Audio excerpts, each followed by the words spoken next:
Hi, this is Cathy with a holiday edition of Tippin' on Tuesday, and I wanted to show you how to make this cute little gift box using the tiny treat gift clear box. And I'm going to show you another variation on this one. We had fun with it at a recent class and came up with a couple of other ideas on how to put this together. This one I had created to be able to hang on your tree. And you can see it needs a few more glue dots to get it to stay down. But here's another idea for you. First of all, you're going to need the tiny treat bag box, and you want to remove that outer coating. That's just a protective layer, and create your box. And put these in. So you'll fold this one in, and then these two on the side, and then finally this last one pushes in. And it goes in just like that. And I'm going to go ahead and fold these so that it's easier to close when we're ready. Okay. And now I'll set that to the side. I have 4 cherry cobbler circles punched out with the 1.5 inch circle punch. And I have 2 pieces of the Be Merry Designer Series paper cut to 1 15/16 square. So it's 1 15/16 by 1 15/16. You'll have a piece of the same Designer Series paper that measures 1 15/16 by 7 7/8 inches. And you'll want to take that and fold it in half, just right. And then you're going to fold each of these into that spot on either side. Like that.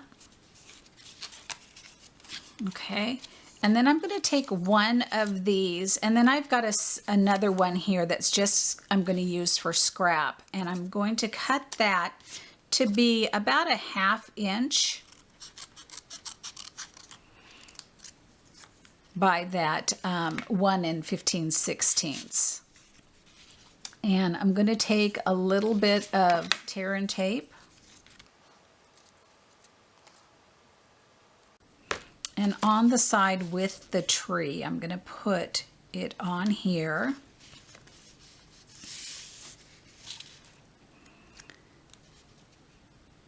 Just like this. And I'm going to actually trim this down a little bit because it doesn't really need to be as wide. And this is going to create a hinge for the top piece. Now the bottom piece can just drop right down in, just like that. And I'm going to put this seam in this back corner, so this is where I want my hinge.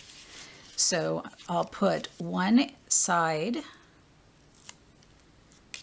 down along this back piece.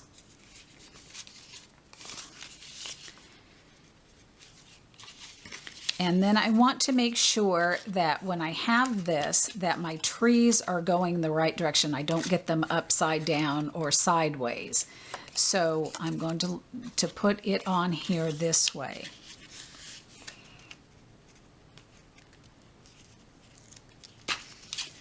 So I'll take this and place it just right there.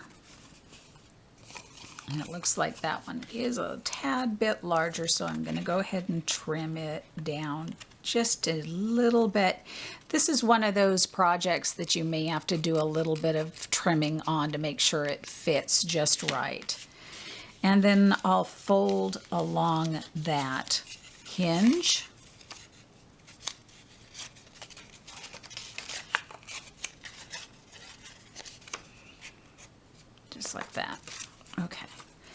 And then I'll put that in my box.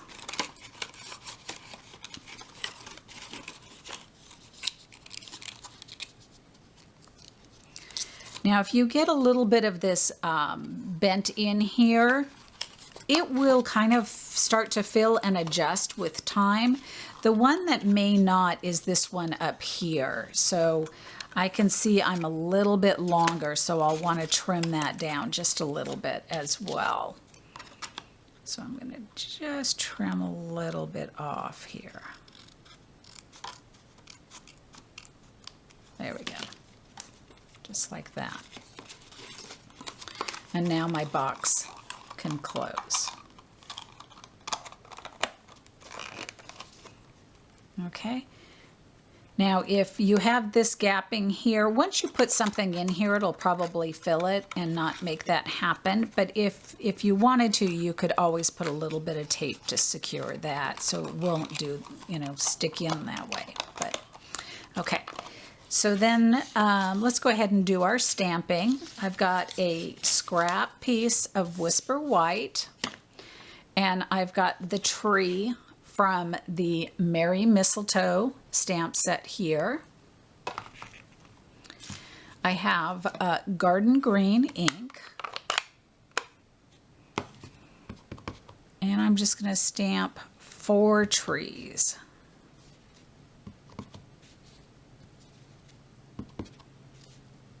Hopefully those are far enough. Oh, that one's too high up. Let's try it again. Because I'm going to punch those out with the 1 1/4 inch circle punch.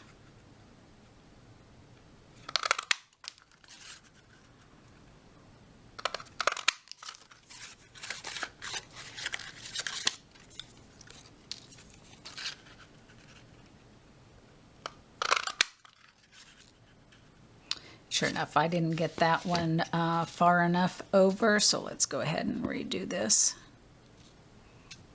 There we go.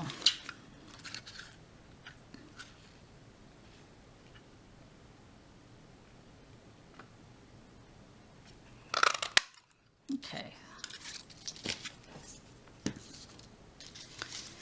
So those are going to just get popped up using a dimensional onto the cherry cobbler circles.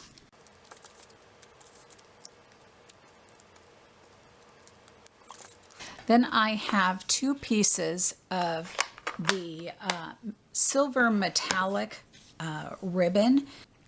This one measures 9 inches and this one measures 19 inches. And the first thing I'm going to do is take some tear and tape again. And I'm going to run it from the top of the box here all the way around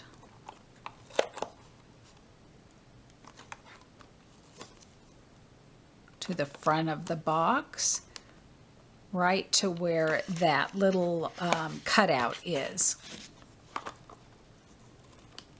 Just like that. I'll take the 9-inch piece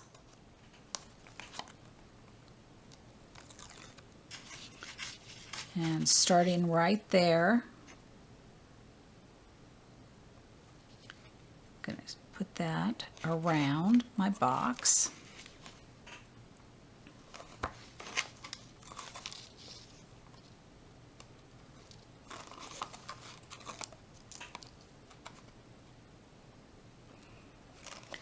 And I'm actually not going to trim it down where that little cutout is. I'm going to leave that little bit there and just trim it right at the top of the box.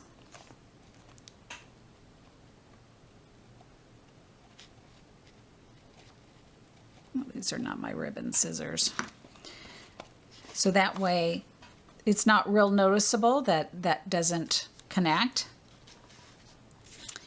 And then I'm going to do the same thing on the sides, but not the top. Because if you do the top, you'll end up closing your box. So I'll go right over the top of that piece of ribbon. and connect up here.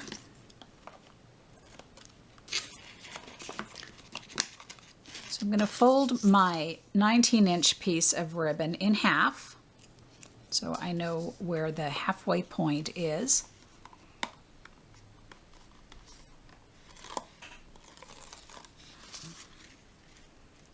And place that right on the bottom.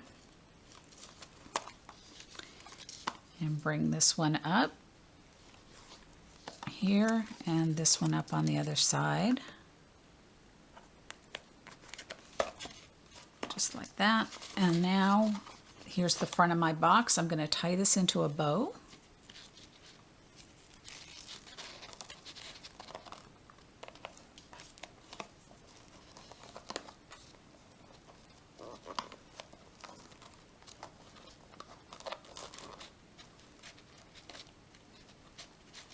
Just like that.